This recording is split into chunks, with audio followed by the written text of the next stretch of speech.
Okay, follow this. The grocery store delivery guy gets the groceries and he takes it to the customer. And I'm sure you've seen this video. It's probably on TikTok. I saw it reposted on Twitter. But goes to deliver it to the customer. Customer doesn't leave a tip, so he's like, "Okay, fuck you. I'm going to put it back in the car and take it back." And the argument ensues like this.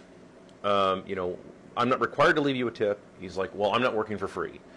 The customer then says, "Okay, well, but it's not my fault that the company isn't paying you enough to justify your efforts, etc." Okay, so this argument goes on and on. I mean, you guys can go look it up.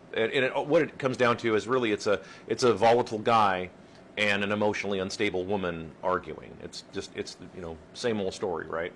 Anyway, so what we can take away from this, because the question was well, whose side are you on with this? Or, how do you pick sides in this? And well, I mean, in my case, I don't really pick sides because I think that both are right and both are wrong simultaneously. See, here's the challenge. There's somebody missing in this argument. This entire argument between the people that are doing the tips or the people wanting tips and the people who are doing the tipping, right? There's this big argument, and there's always one party that's missing from this. A couple of them, but I'm just going to focus on the one for now. And that's the employer or the person paying for the delivery driver to go do, in this example, the delivery driver to go deliver the groceries. So how it breaks down is that the grocery store CEO or the owner of the grocery store, for lack of a better term, isn't there for that woman to say, "Hey, why aren't you paying this guy more money?" And of course, the guy isn't there to look at the grocery store CEO and say, "Yeah, why aren't you paying me, enough to really do this? To basically, you're just paying me the depreciation of the vehicle, like Uber and Lyft and all these other, all those food, DoorDash, etc. You're effectively just monetizing the depreciation of the vehicle." I'm not going to do all the math here on this channel. There's tons of guys who've broken that down on YouTube. You can go watch those guys, and they'll break down all the math for you. No, it's not really worth it. They're not a profitable enterprise at all unless you are getting pretty substantial tips, because otherwise it is not worth doing any of that. It's not worth destroying your vehicle to do it. So suffice it to say, we're missing that one guy. We're missing the CEO there to say, "Why aren't you paying that?" The answer, in case you're wondering, is because these companies flat out can't afford this anymore. They can't. Their currency's worthless. Their currency's worthless.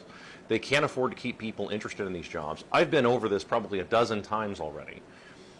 As your currency becomes worth less and less and less and less in terms of your spending power, people start checking out. They just forget it. I don't want to do it. There's an old saying in the Soviet Union, the old former Soviet Union, right? I mean, I know that Putin's in the news, right? So he comes from the former Soviet Union, right? And notice that they don't want to go back to that, right? If you understand, the Russians don't want to go back because they don't want to deal with that. They knew what that led to. It led to, we pretend to work, they pretend to pay us. That's what it led to. So you have a whole bunch of people who are trying to figure out, well, look, I don't have a problem with going to work. And I don't have a problem with delivering your groceries. I don't have a problem with doing whatever it is that you want. I famously use septic tank emptying because that's not a fun job. But people don't have a problem with doing these things. They have a problem with doing them for free. They have a problem with doing these jobs, and they're not able to use any of the money to even have a basic existence, right? We're not talking about giant McMansions. We're not talking about being able to drive around in gold-gilded Rolls-Royce limousines all day long. Okay, we're not talking about that stuff. Basic, fundamental lifestyle that you see in the U.S. That's the problem. If you want me to go a little bit further, I can go a tiny bit further. I can just point out that flooding the country with a bunch of illegals is not going to help.